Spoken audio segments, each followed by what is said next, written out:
Today on episode number 361 of the Teaching in Higher Ed podcast, Donald Bullock joins me and we talk about what we have learned.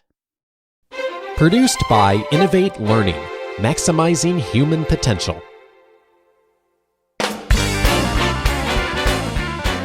Welcome to this episode of Teaching in Higher Ed. I'm Bonnie Stahoviak, and this is the space where we explore the art and science of being more effective at facilitating learning. We also share ways to improve our productivity approaches so we can have more peace in our lives and be even more present for our students.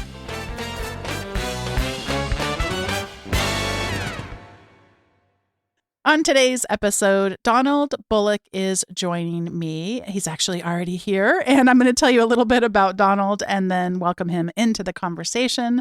Donald Bullock is a current senior at Vanguard University, where I work, in case this is your first time listening or that name is not familiar to you. And he is going to be graduating in 2021 with a degree in business administration with a concentration in management. And following his undergraduate degree, he plans on attending law school. And he's currently holding leadership roles in our Black Student Union and also in our Student Government Association. As you will no doubt hear throughout this entire episode, he's very passionate about justice and creating a fair and equitable society for individuals of any background. And his hobbies. Actually, Donald, why don't I have you take over on this part? What are some of your hobbies that you enjoy doing when you're not doing the things I just mentioned? Yeah, so some of my hobbies that I enjoy doing, I enjoy playing sports. So I picked up tennis recently. I used to play basketball, so doing that, also running. And I have become a really big advocate of reading and also listening to podcasts too. And Donald, I should probably have you share this information. How do you and I know each other, or how did we first get to know each other? I am one of inside of your classes, so I actually have gotten to know you over through that. And this is actually a funny story. I don't know if you remember, I don't know if you remember this, but this was like the very first time that I had like seen you teach, or like I had been in like the same room with you. It was during welcome weekend, my freshman year, and they had each of like the divisions or like departments go into different rooms. And I was like, oh, if you're a business major, go into this lecture hall. If you're a kinesiology major, go into this lecture hall. And I don't remember exactly what the topic was, but we had done, like, we played a game. And I remember it was the quiz flashcards, and there was a few other professors like sitting on the sides. And then it was like, oh, come over and like play this. It was like this like game where we were like, I don't remember necessarily what the game was, but it was with like flashcards. And like we were in a team, and it was kind of like, oh, like the two people that were on the side with the professor would answer the question. And then after they would answer the question, the professor would like speak for us, and it was like, oh, you get points and whatever team wins. And I remember going back and I was like, that was so much fun. And I learned so much, like my first like non-official day of college. And I was like, I have to take one of her classes whenever I get the chance to. And then like 3 years later, I come back and it's like, oh, now I'm inside of one of your classes. I do not remember that. I mean, I remember doing events like that. I can't even remember doing one with Quizlet, though. But I remember one time I took a picture of myself in one of those events. I'm going to have to go. How weird would that be if you're actually in a picture and I don't even realize it? I wonder if I was. I even remember like there was like something on the wall, and it was like, what are you the most excited for this year? What are you the most nervous for? And then I remember writing that. I was like, I'm nervous just to be in college or something like that. I was like, I'm just nervous for the whole experience of being inside of college. And then I remember there was one professor, I don't remember who it was, but like their daughter, I believe was a Girl Scout, and they're like, oh, go give them like some Girl Scout cookies. And I remember I was like, this was so much fun. And I was like, I know that I for sure picked the right major, because I remember like I felt so at ease kind of just going inside of there after playing that game. I was like, I feel like this is a really good major for me. It's funny that you bring up that exercise, because I do. Had you had a class with me that wasn't during a pandemic where we've only interacted, this way for the class, you would have seen even more my love of sticky notes, because they really are very versatile. So I do love that thing where you're getting people up and moving around. In fact, I'm going to put in the show notes a link to a new book that just came out about the research around when you're moving around, the educational benefits of it. And I'm not speaking about it very well, but I did just get it in the mail from West Virginia University Press. And people listening might know that they have a wonderful series for faculty development. And so I got the book. I mostly read digital books these days because I think those font sizes shrinking and my eyesight going, the combination of those two things is not really good.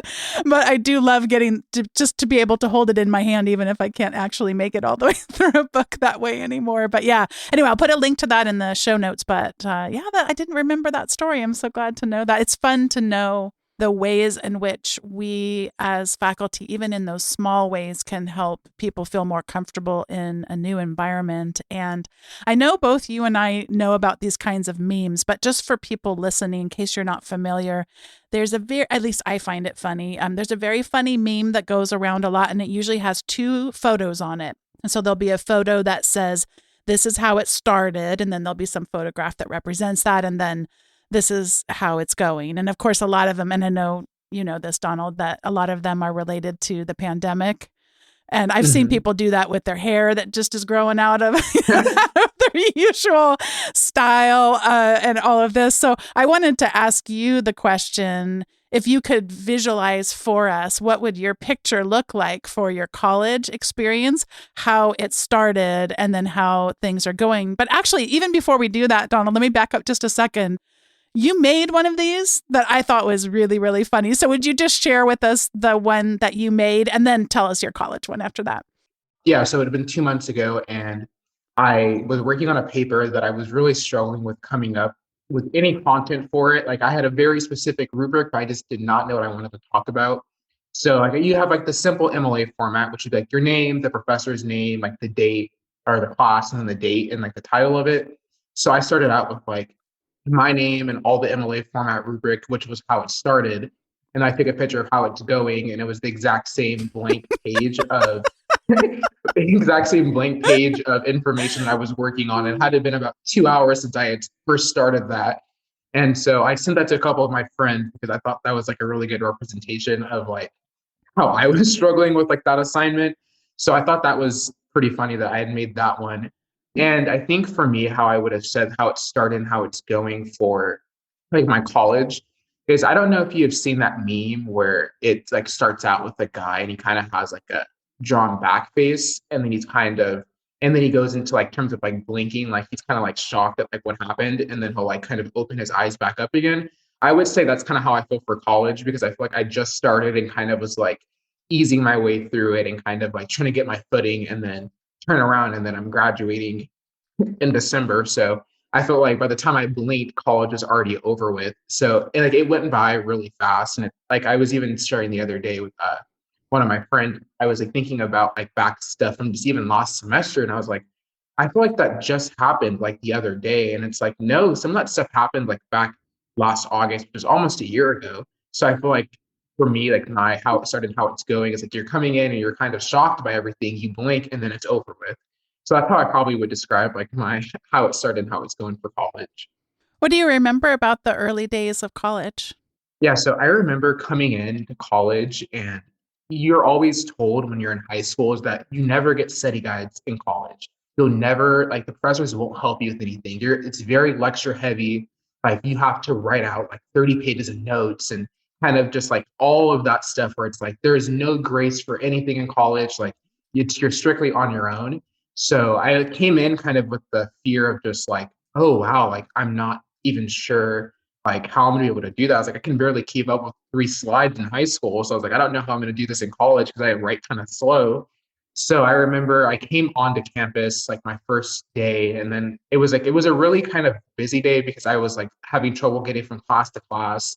I was like walking in the wrong classes, thinking that like I'm like, this professor looks like somebody I know from back home. And I'm like, oh, let me go inside of here. And I'm like, wait, that's not actually my class. And then so I'm like trying to check my schedule and like going back on like the school's website where you can check like all your classes. So then being really confused just about how to navigate and get around the classes. And I think even in terms of like work, so I had originally taken Foundations of Christian Life class. And the professor, like we got started on the work day one. It's like I know normally it's like you have like a syllabus day sometimes and then you don't do anything the rest of the day.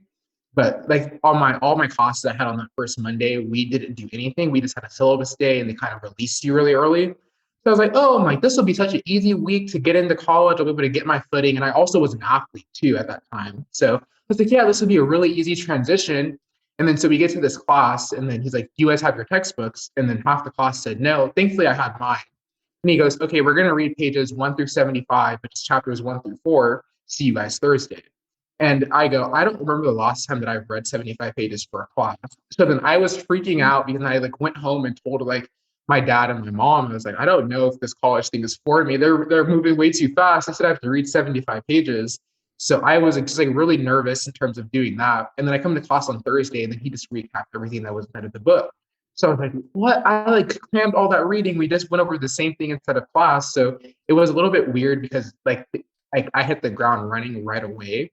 So I remember just kind of like my early days in college was just trying to get used to the workload because most people for their senior year of high school don't have that many classes. And so I had 4 actual classes and 3 electives. So it was kind of like the electives were more like it was like a TA for this or it's like a cooking class. And I was like, it didn't require much actual stress. And I came in taking 18 units my first semester, which was 7 classes, I believe, because I had a couple of like 1 unit courses. And then so I felt like really overwhelmed and just trying to be able to get my footing. And then I know I don't remember the name, you might know it, but it's called like something like a W curve of like what college students go through. It's like you have that initial, like, I'm finally in college. And then you have that first, like, oh, this is actually college. Like, I actually have to work. And then you go back up and it's like, oh, I'm starting to get my footing. And then you get towards like finals week. And then it's like, oh, like, I'm just ready to go home. And then you come back. I don't know all the stages for it. I can't think of the name of it, but I remember they showed it to us at welcome weekend. And I remember for me, like my beginning was like I was really excited, and then I hit that first initial phase, like oh, this is college right away. But then it took a couple of weeks for me to get my footing down. I feel like I was like, okay, I feel like I can finally do this instead of like feeling so overwhelmed by just having to read a couple of chapters. Well, one of the things that we did in our class actually came out of a recommendation on this podcast. So it's kind of coming full circle today, Donald. Someone named Brian Dewsbury, who teaches in the STEM fields way back when. I'll put the episode in the show notes so anyone who wants to go back and listen to that one, it's really, really good. But I mentioned to you before we started recording, he teaches in STEM fields. And I just loved that he wanted to prescribe that any/all of us should use this I Believe essay. And these essays, of course, have been around for decades and decades in all different contexts. They have a curriculum, which I did end up purchasing so that I could use it in our class. And we're going to talk a little bit about that. The This I Believe essay, also, they have some podcast episodes if people want to be able to listen to them instead of to read the text.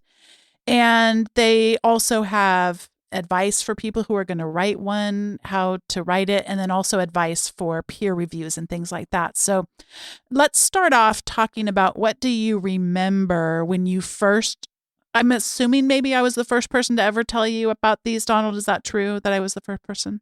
Yeah, that was the very first time I'd ever heard about these people. What do you remember about that day when we all went and just started checking some of them out?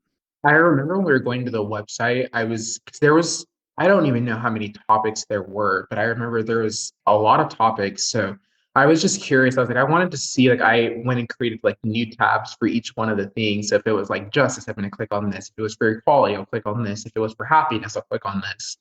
And then so I remember going through them and I was like, wow, this is like, I know you had mentioned in class that this was like something that, well, I believe it's like over 50,000, correct me on that number if I'm wrong, people have done.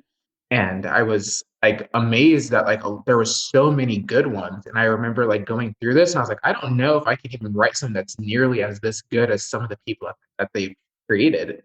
Yeah, I'm trying to look at how many there were. So it's based on a 1950s radio program of the same name, hosted by an acclaimed journalist named Edward R. Murrow, who many of us will have as familiar. And it says, I'm reading from their website, which I'll post a link to in the show notes. Each day, Americans gathered by their radios to hear compelling essays from the likes of Eleanor Roosevelt, Jackie Robinson, Helen Keller, and Harry Truman, as well as corporate leaders, cab drivers, scientists, and secretaries, anyone able to distill in a few minutes the guiding principles by which they lived. And so we went and we looked at some ourselves, and then you started to write some drafts. Would you talk a little bit about the different processes that you went through as far as, which, by the way, people, spoiler alert, people listening, Donald's going to read his final essay that went through, but would you talk a little bit about the process that we went through to get to where the essay you're about to read to us? Yeah, so I believe we started out with a 250, then we went to 1,000, and then 500, so 600. So when we initially did the 251, I had started out and then I had written it, like I kind of got ahead and I wrote it. And then I was like, I think I want to for sure talk about, I don't remember what my first topic was. And I was like, I for sure want to do this. And then so one of my friends inside of the class texted me about what he was thinking about doing for his.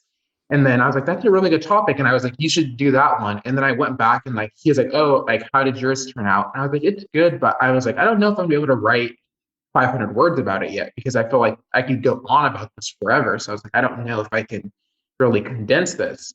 So then I remember that I was like, I don't think I'm going to end up doing the topic that I chose. So then I went back and then rewrote my second 250 paragraph one. And then I was like, okay, I know I can for sure talk about this up to 1,000 words and then condensing it back down. So when I wrote the original one, I knew that I was kind of struggling with like how I wanted to take it because I was like, there's a lot of different avenues that I can go down with this specific topic that I used. So I was like, okay, well, maybe I'll just kind of leave it a little bit generic at the beginning so then I can figure out as I'm writing the 1,000 word. So then we go to the 1,000 word one. And then I remember that it was kind of just like add as much detail, kind of flush it out a little bit at the beginning. And then so I remember when I was writing this, and then I was like, I don't even know some of this is important to the story that I want to tell. And then so I was like, I was going back and forth and trying deleting things and taking it in and out. And then so I was like, okay, I feel like I have a very solid 1,000 words that I like now. And then I went back and then I read it. And then I was like, okay, this is good. I was like, I think I know exactly what I want to do with this when we get to the 500 word one. But I remember when we were going from the 1,000 to the 500, I was really like struggling at the beginning because I was like, I feel like all this is so good. I don't want to take any of it out. So then I was like, well, and then I remember you had told us is like, take what the most important things in it that you feel like they are. So I was like, okay, I feel like I have to kind of go through this and reread it a couple of times and really figure out like, oh, okay, this is what's important. This is what's not. So then I finally wrote the 500 word one and then I was like, okay, I really like how it is. And then so we did our peer reviews. And then I know that there's like some comments that we might get into later that like my peers had left me about like, oh, you should try adding this or try adding that for your essay. And then so I was like, oh, like I can't believe I left this part of the story out, or like, why didn't I add this in here? Like changing the structure of it up. So once I finally got to, I think I had written my final or the 500 word one probably 3 times before I turned it in. And once I did the first one, I was like, I feel like this is good, but I was like, I don't know if I'm leaving anything out necessarily. So then we finally got to like the peer review. I was like, okay, now I officially know that like I need to add more stuff into it. And then we got to the 500 word one. I was like, okay, the official one. I was like, I turned out, and I was like, I'm really proud of what I wrote. And then I know that we had talked about just like making some of it a little bit stronger, or some of it a little bit like add this in here, or like it might not even be necessary to say certain things. And then once I kind of looked back and I was like, oh, it really challenged me as a writer to say like, what do I believe, and keeping it very concise, not and very straight to the point, instead of kind of doing a lot of runaround, which I kind of had at the beginning. Yeah, that language process where we make what we have to say more declarative. I remember emerging as a writer that way, but also as a speaker. I used to teach computer classes when I was first out of college, and they would record us and on cassette tapes. I still can remember being handed a cassette tape and said, the person I reported to, my manager at the time, said, listen to this. And listening to myself on the way home, and this is me imitating it. You're gonna laugh at how little has changed, because of course there still was menus and things like that. So I would say, right now we're gonna go ahead and click on the file menu, and right now we're gonna click on save. Right now go over to the open menu, and just superfluous words, because it was very uncomfortable for me to give commands. Click here, do this. It felt too forceful, too declarative, yet if you want to, back then we'd have 24 people in a class, and this is not the way I would, by the way, ever advise teaching computer classes today. I would have an entirely different approach if I were asked to do the same job today. But back then it really wasn't teaching. What it really was almost like a demonstration, but a demonstration journey that you had people join you on. And so it was, I found over time much more comfort to just tell them what you want them to do. You don't need to have the extra stuff in there. But as a writer, sometimes it's hard to see the extra stuff until you really dig in, look at it multiple ways. And then you did have some feedback from peers.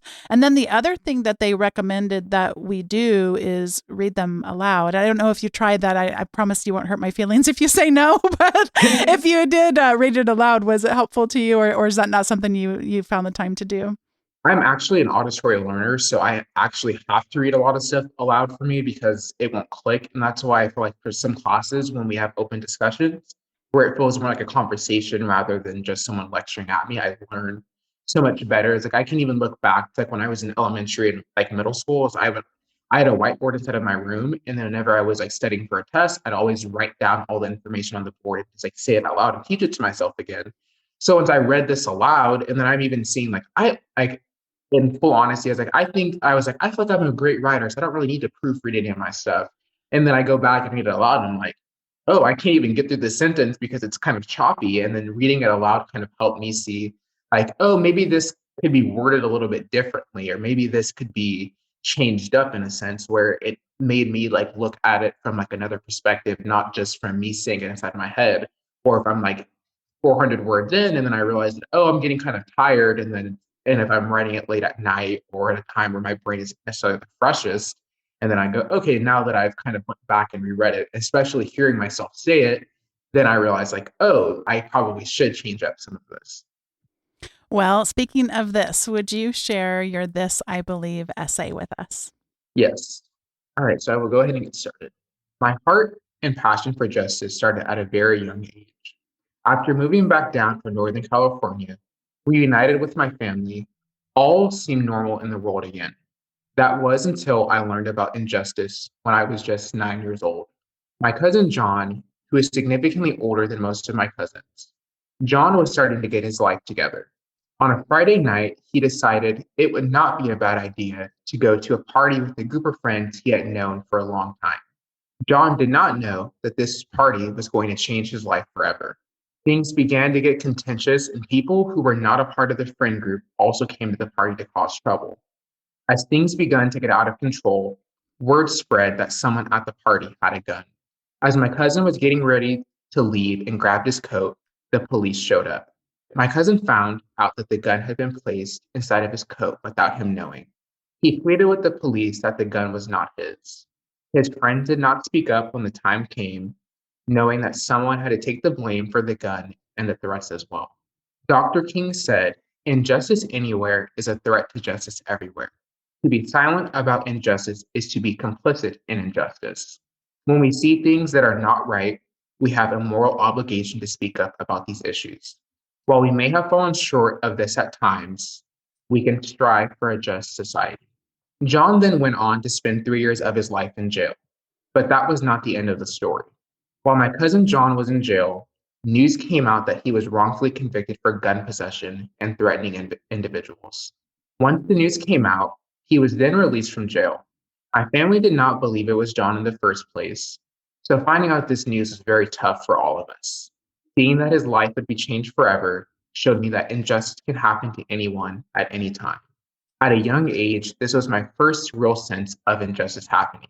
When justice was not served in the situation as someone who was wrongfully convicted, justice was served thereafter many years for the individual who actually owned the gun and placed the gun. Following this situation, this sparked my heart and passion for justice. Seeing and experiencing injustice in many forms has shaped my passion for justice. As Dr. King stated in his letter from the Birmingham jail, injustice anywhere is a threat to justice everywhere. It is not easy to speak out, but as Dr. King also states, the time is always right to do the right thing. When we choose to speak out, one step at a time, we together can create a more just, fair, and equitable society. Thank you for reading that.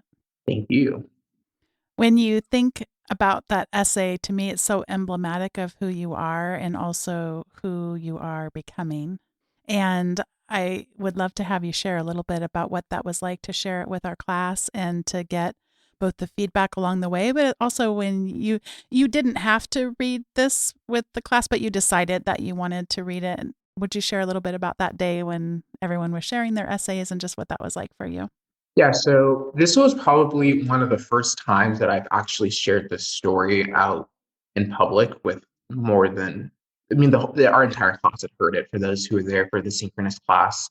But it was the first time even sharing this story with my roommate, who I've known since I started college, and I had never really shared this story with him. This has been something that was like really in-house for like a lot of my family, even though none of it was a secret. It was just never something that I normally talked about. So when I was thinking about how I wanted to really craft this essay and like how I wanted to talk about like how it's been affected inside of my life, I was like thinking about a lot of different things that I could talk about, but I wanted to talk about kind of me watching it happen rather than seeing a little bit of my own experience with it, which I mean, granted, this is my experience, but when I see it happening in front of my own eyes and kind of being exposed to that so young. So when kind of sharing this with the class, I also kind of felt that it kind of may give people a bit more perspective of who I am, because I know I speak about, if anyone follows me on social media, they've seen how often I talk about things about justice and creating a fair society, et cetera. And so I know that I've even talked about that in like some discussion boards and even mentioned that just in some of my personal worldview. So I think sharing that kind of also helped me open up to the class and kind of let them see another side of me that people may not see, and also see that this is why I'm so passionate about what I am passionate about. And so when I read it inside of class that day, I know that I was a little bit nervous actually. I think I read it towards the end of class actually. And I was a little bit nervous to actually share it because we had three people, I believe, do our peer feedback. And granted, all the people who reviewed my essay gave me really great feedback and were all really gracious. But I was still just a little bit nervous because I hadn't even shared it on that large of a scale. So once I finally shared it, and then even seeing people's feedback of just like how they felt from the essay, from hearing the essay, was really powerful to me, and it really touched me. And I feel like I gained a lot from just being able to talk about that, about my essay and my topic and a little bit of my story. And so I thought it was like an incredible experience just being able to learn and learn from others on like how I could even flesh out and be more intentional in telling my story, but also help bless others from hearing my story too. Donald, thank you for sharing the story and a little bit about the process. And it was a fun experience. I really do feel like I learned along with everyone in the class in this process, since it was the first time that I was trying this. I'm definitely going to try it again. It just was really great to see people be able to bring their relevant stories into an environment like that. And I also really liked that I felt that we had a really good balance going of things that I got to know about you and each student just through that we definitely had that connection, that we got to know each other really well. And then we did have a module about discrimination in the class. And when I've done that one before, sometimes the people who maybe aren't as far along and understanding some of these issues, I would, I always want, when you're in a learning environment like this, sometimes all of us, myself included, are going to say things. And if it's the first time we're trying out a new set of language or trying to understand a certain idea, that it was always, I remember when this has come up in the past in this class, or I would just have cringeworthy stuff where I'd go, oh gosh, maybe we could have just kept that for yourself to think through.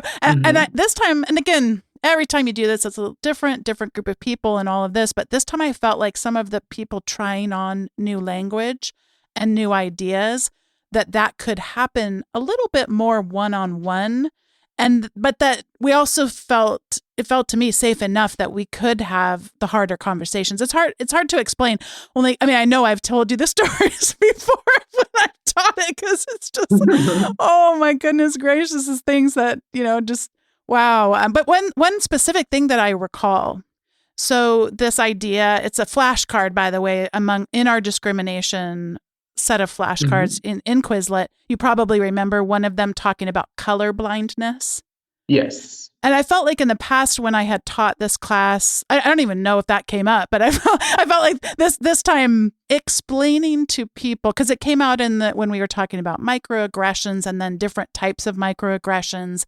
And then I felt just such a better appreciation for the people in the class who were not people of color, that they were really able to see like, oh, I'm not the hero because I claim that I'm colorblind. Like it really, this time I was just glad that I felt in some ways I could be more of a buffer for that, so that not everybody had to listen to everybody's learning, no matter where they were on a whole spectrum of being able to understand difference and understand discrimination and where and how it shows up. I don't know. Well, I don't know if you have any thoughts about that particular aspect of the class.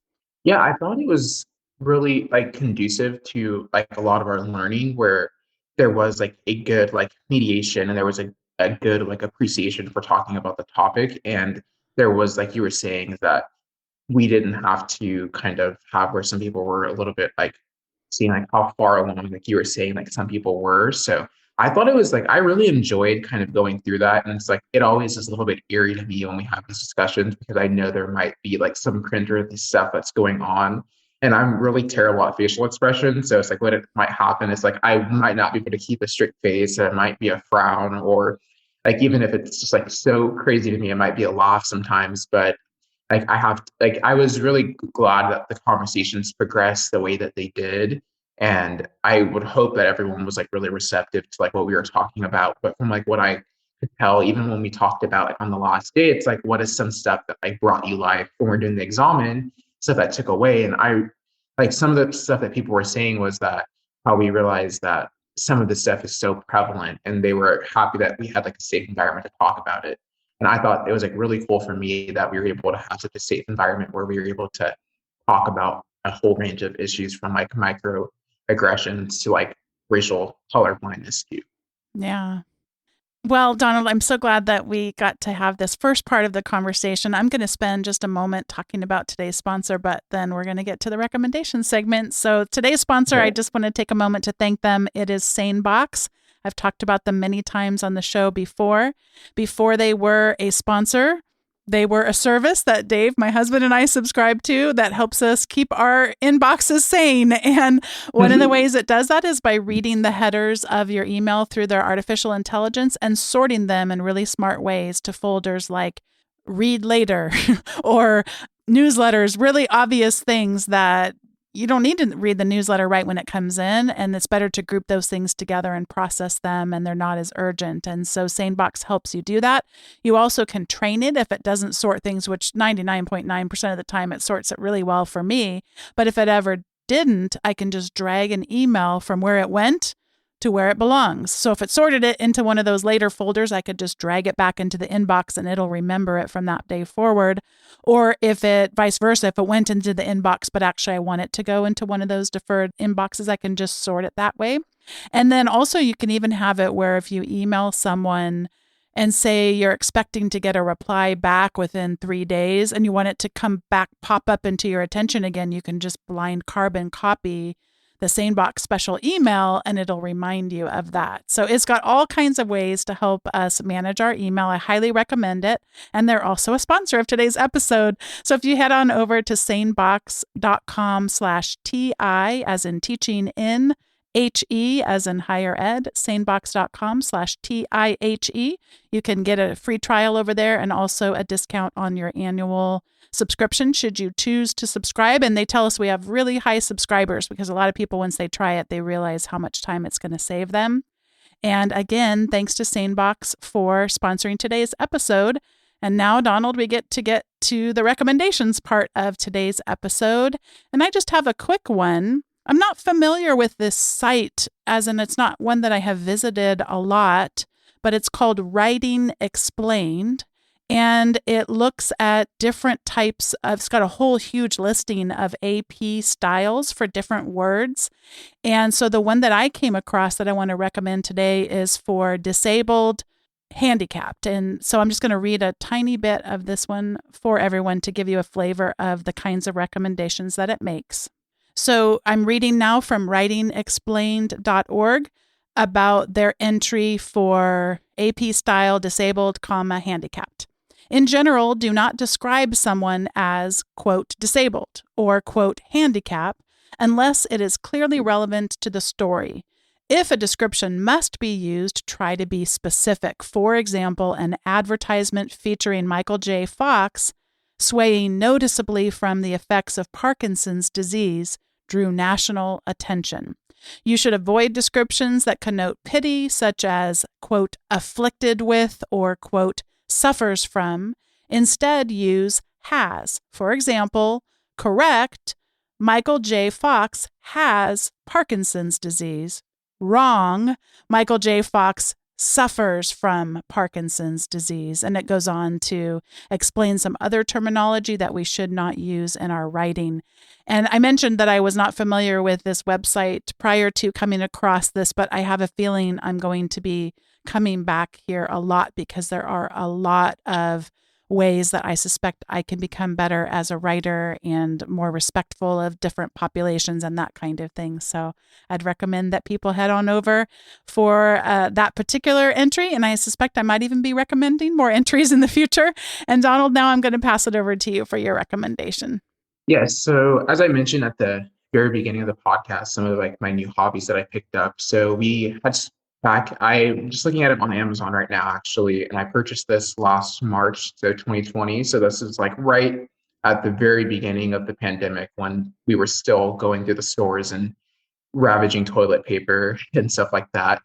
And so I had this book recommended to me to a coach because throughout college, I've been pretty busy with just a lot of different things and always trying to stay busy. And the book that it's called is Your Best Life in Jesus' Easy Yoke, Rhythms of Grace to De-Stress and Live Empowered. And it is by Bill Gallatyre. Yeah, so this book was really good to me. And I've actually gone through this book twice now. I read it once back during the beginning of the pandemic, and then I actually read it at the end of last semester. And so in December into winter break. And it's been really helpful for me because I'm always trying to stay busy and I'm really type A. So always having a plan and needing some type of structure, something that I often feel like I need to have. So this book kind of reminded me that you can find rest in Jesus and take some time instead of his easy yoke. And it has little exercises to where it's okay, let's take 10 minutes today just to sit down and breathe. And let's just read the psalm and we can and then it helps questions how did you feel about this once it was done? But that's at the end of every single chapter. But overall, it's a really good book that I would recommend to you guys. Oh, that sounds so good. And even just the breathing, we can get so much out of just taking those pauses and taking that time to breathe. Donald, thank you so much for coming on Teaching in Higher Ed. Thank you for being a part of my life. I'm so glad to know you, and I'm glad to continuing to be getting to know you better on. Now we're up to almost a daily basis where we'll exchange different things, and I'm really grateful to have you in my life and also to have you on my podcast.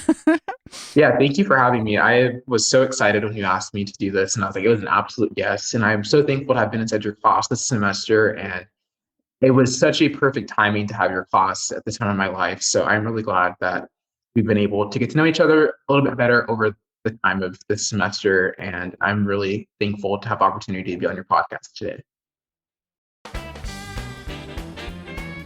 Thanks once again to Donald Bullock for joining me on today's episode of Teaching in Higher Ed, where we looked at what we have learned.